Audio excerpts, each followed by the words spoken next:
Saludos una vez más, bienvenidos al programa de la televisión que trata más temas en menos tiempo. En los próximos 30 minutos le tengo 10 temas diferentes para que usted no se me aburra con la misma cosa. En el programa de hoy, por ejemplo, estaremos felicitando y hablando de un artículo de Vincho Castillo, de una excelente idea de Leonel, de la acusación a Martelly, de los $500 de educación, de la paciencia que pide don Celso, del Intran y los motoristas, de más estafados sin esperanzas, de a qué hora ocurren los asesinatos, de los nuevos precios del loto y de varios temas más. Así que comencemos.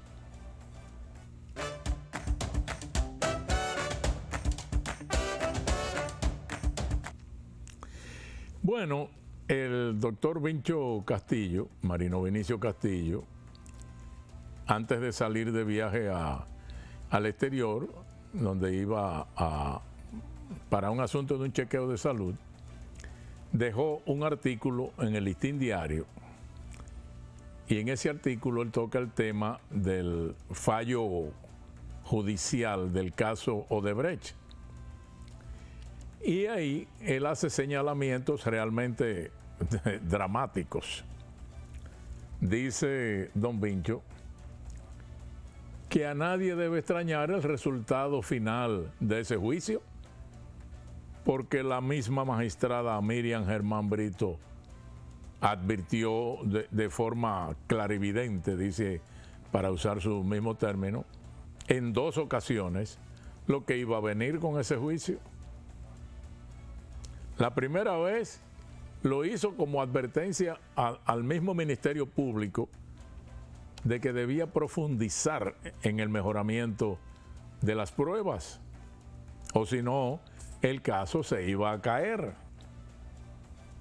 Y después, siendo presidenta de la segunda sala penal de la Suprema Corte de Justicia, doña Miriam emitió un voto disidente diciendo que la mayor parte de las pruebas que decía tener el Ministerio Público eran fruto de delaciones premiadas que se vertieron en Brasil, pero que ninguna tenía afirmaciones tajantes y precisas sobre actividades de los imputados, que había una abundancia en el expediente de yo creo y me parece, y que ciertamente había una dificultad probatoria, que si no se iba a subsanar, si el Ministerio Público no la iba a subsanar en el curso de la investigación, entonces el futuro de ese juicio no iba a ser bueno, porque en el juicio de fondo la prueba no puede dejar lugar a dudas razonables. Bueno, el artículo que dejó don Vincho antes de irse de viaje es bastante amplio y por supuesto interesantísimo, ¿no? Pero no vamos a hablar de todo el artículo. Ahí él señala el caso de Temístocles Montaz, a quien se le privó de libertad porque admitió que, siendo él ministro de Planificación, Economía y Desarrollo, llegó a recibir $10 millones de Odebrecht. Pero las cosas no pasaron de ahí. Aún así, todo se archivó. Y también habla don Vincho del caso de don Jean Alain, que siendo procurador hizo todas las maromas para no ir a Brasil a investigar, como sí lo hicieron los peruanos. Y gracias a los datos que consiguieron allá en Brasil los peruanos, pudieron condenar hasta a expresidentes de la República. Uno de ellos hasta se mató de un tiro. Ese juicio desde que comenzó hasta que ya por fin concluyó, digo, suponemos que ya no se va a insistir en eso. Eso fue gastar pólvora en garza y doña Miriam lo advirtió. Gastar dinero a sabiendas de que con lo que se tenía no se iba a lograr condena. Desde el primer momento se sabía que no había elementos probatorios suficientes para llegar a un juicio de fondo exitoso, porque todo fue manipulado y fue enterrado, se sabe por quién. Se sabe por quién. Por ese caso y por otros más, es que yo digo, lamentablemente, pero yo veo inteligente que la Procuraduría haya llegado a negociación de devolución de dinero por parte de implicados en otros casos. En otros casos que de seguir el mismo camino del de Odebrecht, terminarían diluyéndose en el tiempo, en los reenvíos y en los compromisos políticos. En un momento comenzamos con las felicitaciones.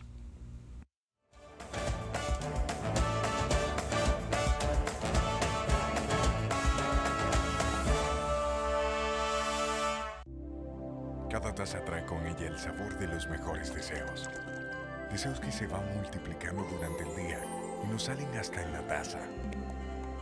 Esa taza que nos transmite con su aroma y sabor la buena onda que nos mueve siempre con una sonrisa y que llevamos con nosotros en todo momento. Por eso es que a cada taza de Café Santo Domingo siempre le sale ese sabor a lo mejor de lo nuestro.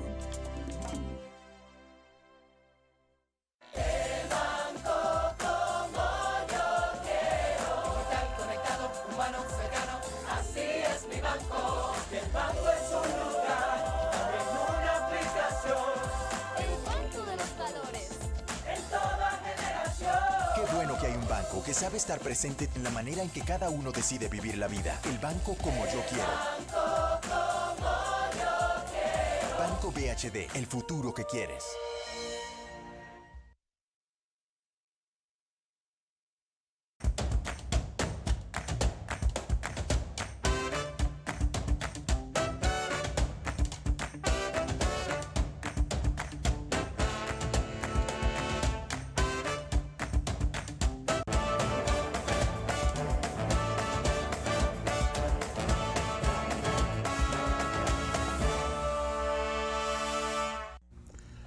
Comenzamos hoy felicitando al presidente Abinader por la creación mediante decreto 453-24 de la empresa minera dominicana Sociedad Anónima, EMIDON. Se trata de una entidad pública de capital único estatal, pero bueno, es una sociedad anónima. Una empresa como cualquier otra privada, ¿no? Con el propósito de explorar y explotar los recursos mineros estratégicos que tenemos en el país, particularmente aquellos relacionados con las famosas tierras raras. Tierras raras. EMIDON, la nueva empresa, como parte de sus funciones, se va a encargar de ejecutar y coordinar la exploración y explotación de los recursos mineros estratégicos del país y también de realizar estudios y consultorías que determinen la viabilidad económica de esos proyectos. Además, va a gestionar las reservas fiscales mineras, como la Reserva Fiscal Minera Ávila en Pedernales, y podrá negociar contratos y alianzas con empresas internacionales. Por eso es una sociedad anónima. La nueva empresa va a estar adscrita al Ministerio de Energía y Minas y va a contar con un consejo de administración compuesto por 9 miembros, liderado el consejo por el ministro de la Presidencia. Vamos a ver a quiénes se va a nombrar en ese consejo y vamos a ver los salarios que van a devengar y los beneficios colaterales que van a disfrutar. Es de suponer que al sector privado lo van a llamar a participar en esa empresa, aunque dice que es solo de capitales estatal, pero porque el gobierno solo, con todo y ese enorme consejo de administración, no va a poder desarrollar esa explotación minera, donde ya se ha afirmado que Estados Unidos anda asesorando porque está interesada en las tierras raras que supuestamente tenemos. Ya eso, se está trabajando en eso, por Pedernales. Hay quienes entienden que el Estado no tiene que ser dueño de ningún tipo de empresa. Y temen que en este caso se privilegie a un grupito empresarial. Pero ese es solo un temor, una preocupación que, bueno, invita a que todos tengamos vigilancia sobre el futuro de este nuevo invento empresarial gubernamental. Como decimos comúnmente, veremos a ver.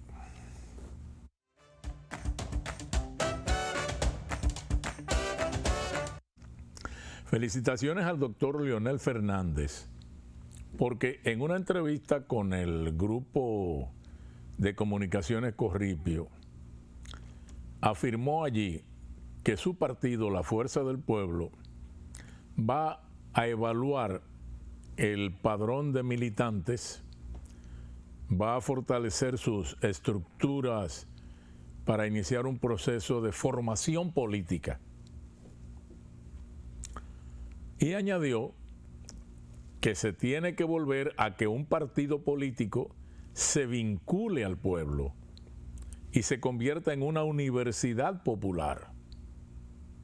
Y por tanto, los cuadros políticos de la Fuerza del Pueblo tienen que ser capacitados y tienen que estar capacitados en ciencias políticas, en relaciones internacionales, en economía, en sociología, en historia dominicana, en historia latinoamericana,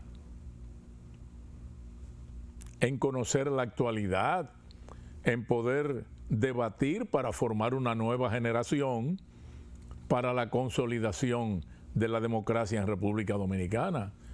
Este es textualmente lo que él dijo, ¿no? Yo no sé si esto realmente es un plan que está en camino ya, o fue una salida momentánea de don Leonel, pero ojalá que sea cierto, ¿eh? Ojalá que sea cierto, porque eso significaría un poco retomar aquella mística de lo que una vez fue el PLD de Juan Bosch, cuando se formaba a la militancia educándola adecuadamente.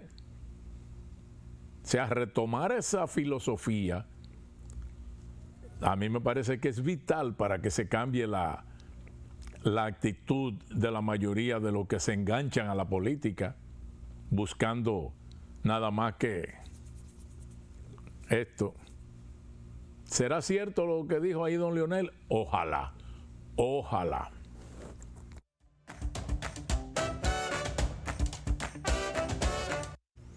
Bueno, felicitaciones al expresidente de Haití, don Michel Martelly, el hombre artista que gusta del canto, el reggaetón y el baile, ¿no?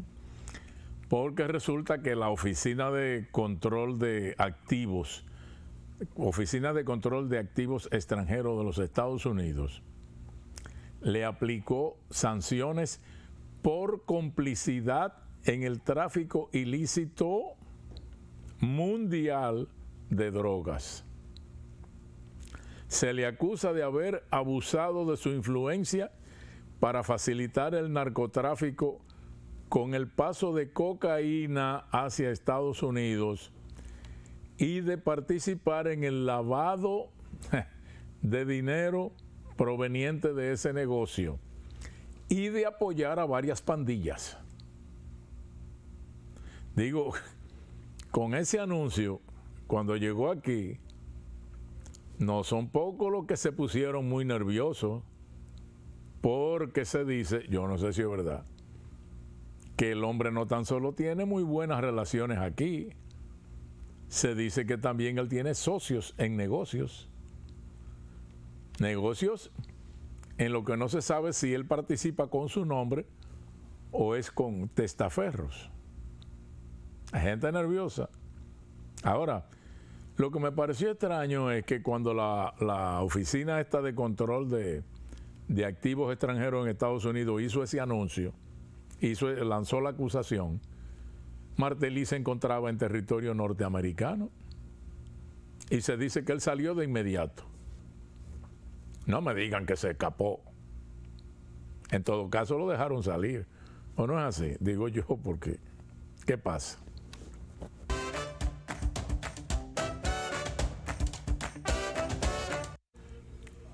El asunto del bono de $500 que anunció el ministro de Educación para que estudiantes que no puedan inscribirse en la escuela pública lo hagan en colegio privado. Bueno, la intención es muy buena, pero el presidente de la Asociación de Profesores tiene razón cuando él dice que $500 anuales, que son unos 28 mil pesos por ahí, a los colegios privados, por todo un año de educación a un niño, digo, debido a la falta de cupo en las escuelas, ¿no? Ese dinero no es suficiente para cubrir la necesidad de esos estudiantes. Y que según el cálculo que tiene la ADP, usualmente se invierte el equivalente a $2.200 en el año por un estudiante. Aparte de eso, la mayoría de la gente que va a la escuela pública es porque no puede pagar un colegio privado. Y por eso necesita lo que no dan en colegio privado, que es el desayuno escolar, es el almuerzo escolar, la merienda escolar, no sé qué. No se usan los mismos libros en colegio privado que en escuela pública, ni tampoco el mismo uniforme. Entonces, muy bien, pero probablemente con $500 puede que no se resuelva. Y hay otra cosa. Hay que ver si los colegios privados tienen cupo, porque la mayoría ya habían cerrado su proceso de matriculación. Mire, el asunto es bien serio, porque todavía hay mucha gente pataleando en la calle. ¿Dónde pongo mi muchacho? Serio.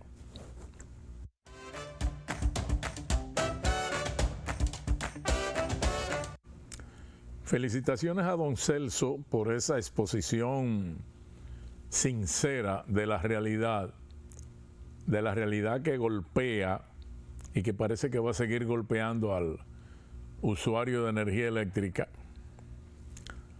a los cuales don Celso no tuvo más que pedir paciencia ante lo que hay y que seguirá, porque no hay de otra.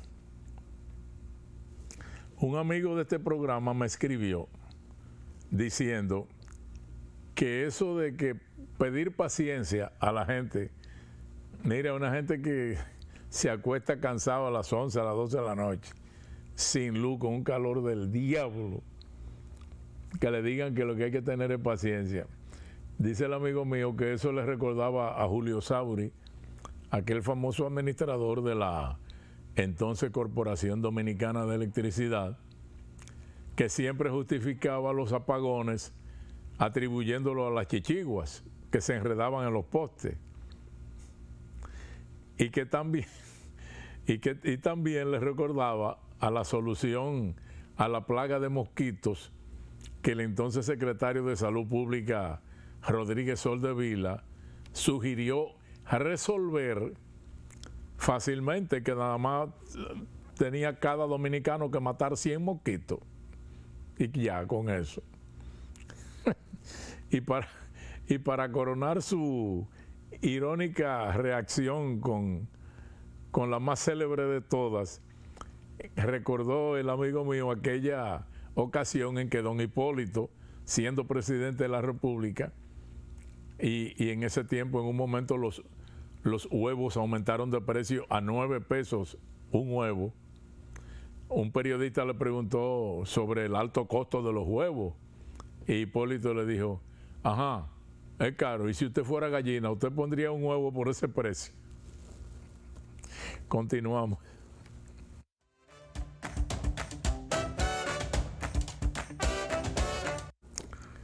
Me produjo extrañeza ver la noticia de que el nuevo y flamante director del Instituto Nacional de Tránsito y Transporte Terrestre, el Intran, don Milton Morrison, declarara que esa institución y las asociaciones y federaciones de motoconchistas se están reuniendo para buscar ponerse de acuerdo sobre cómo regular ese sector.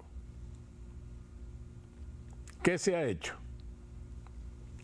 Inicialmente lo que hizo Morrison parece que fue complacer una petición del sindicato y ordenó que desmantelaran unas 20 paradas ilegales de motociclistas en el Distrito Nacional.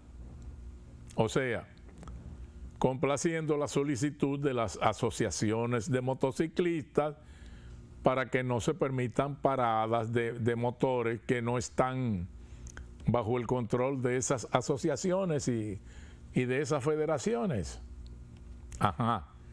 Y de lo más importante, ¿qué? Bueno, nada. Porque en lado alguno se dice en la crónica que en esas reuniones se habló de la solución a la violación permanente de los motoristas a las leyes de tránsito, y no creo que haya que hablar nada.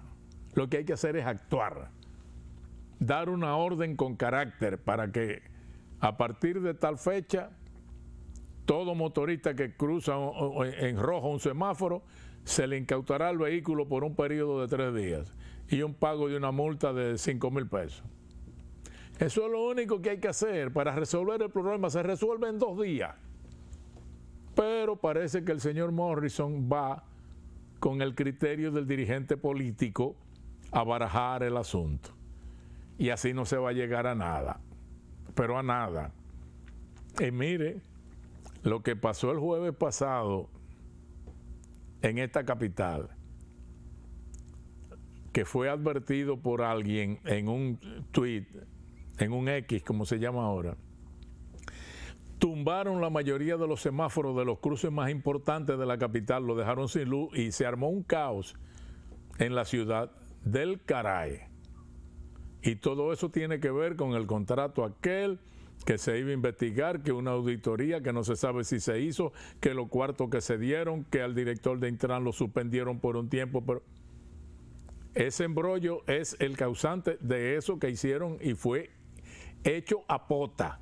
Apagaron los semáforos en los principales cruces de la ciudad. Usted verá.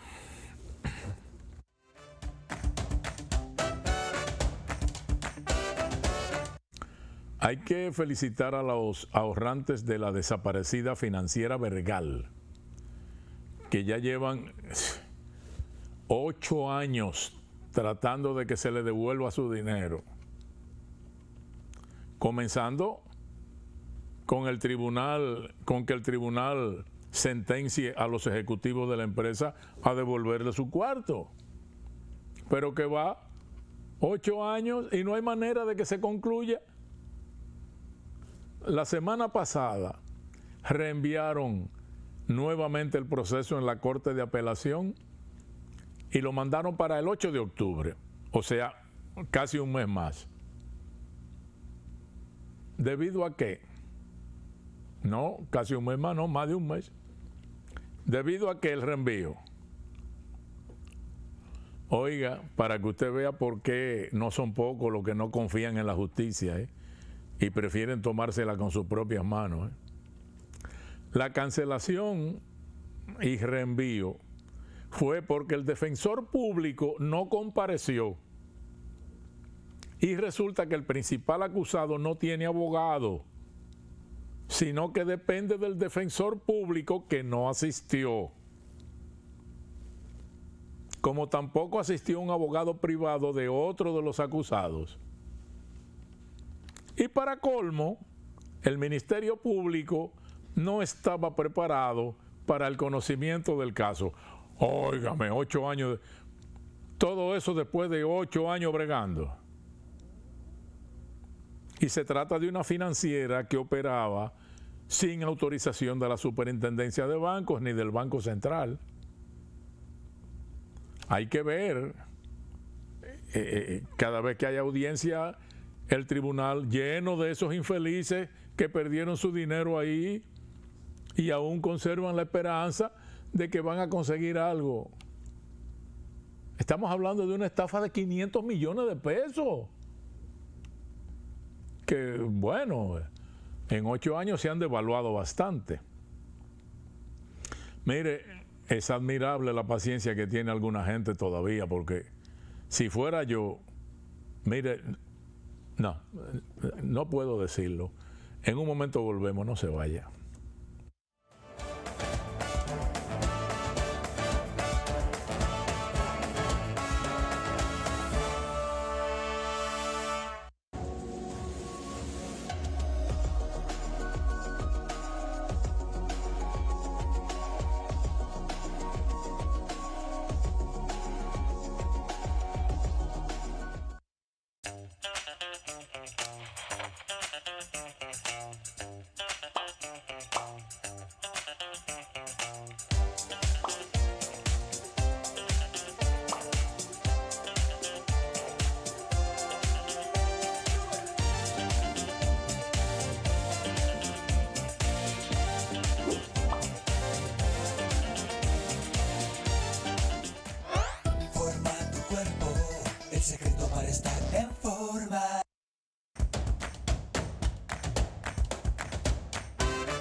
Los dominicanos, especialmente las mujeres, tendrán que encerrarse en buen recaudo y no abrirle las puertas a nadie entre las 6 de la tarde y las 6 de la mañana, los domingos y lunes de la semana. Domingos y lunes de 6 a 6. Porque según el Departamento de Estadísticas de la Procuraduría General de la República, basado en un estudio que se hizo sobre los registros de los homicidios ocurridos durante los primeros 5 meses de este año, resulta que la mayoría de los crímenes ocurren los lunes y domingos entre 6 de la tarde y 6 de la mañana. ¿Cómo le cae? Se hizo ese estudio basado en los 571 homicidios ocurridos en lo que va del año y demostró que los lunes han ocurrido 115 homicidios con muertes violentas y los domingos se registraron un total de 107 homicidios. O sea, en comparación con los demás días, esos dos se llevaron al primer lugar. ¿Por qué? ¿Cuál es la razón de eso? Diría el Chavo del 8, ve tú a saber. Por más vuelta que se le dé, no parece haber una razón lógica. Así que nada, mientras se averigua, habrá que encerrarse domingos y lunes de 6 a 6 para evitar, ya lo sabe.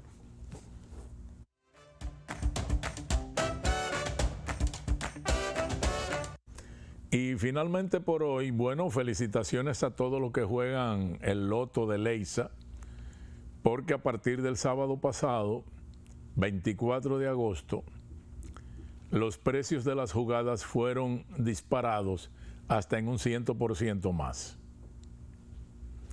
Dice Leisa en un comunicado que publicaron que ese incremento se debe el incremento del precio se debe al incremento en el precio del dólar. Y aunque la gente se pregunta, bueno, primero, ¿qué tanto ha subido el dólar en este año? Y no es tanto. Y además, lo más importante es que tiene que ver el precio del dólar con el sorteo que se cobra en pesos la participación y los premios se pagan en pesos. Bueno, ellos dicen que es porque esa entidad depende de alianzas de suplidores internacionales para poder procesar sus operaciones a través de una plataforma tecnológica. Añádale a ese incremento el hecho de que le metieron más números al globo del loto, ya es hasta el número 40, y eso hace más difícil conseguir acertar todos los números y ganar. Pero ¿qué va? La gente no repara en eso y sigue jugando. Esa y todas las loterías y todo, hasta la placa del carro que pasa por el lado. Porque somos un país, señores, que vive de ilusiones y esperanzas basadas en sueños que arréglame el sueño y en taza de café que se leen. Quizá por eso 16 jugadores que jugaron el mismo número en un mismo lugar se repartieron el loto hace unas semanas. Ustedes vieron eso. Hasta la próxima, amigos. Muchas gracias.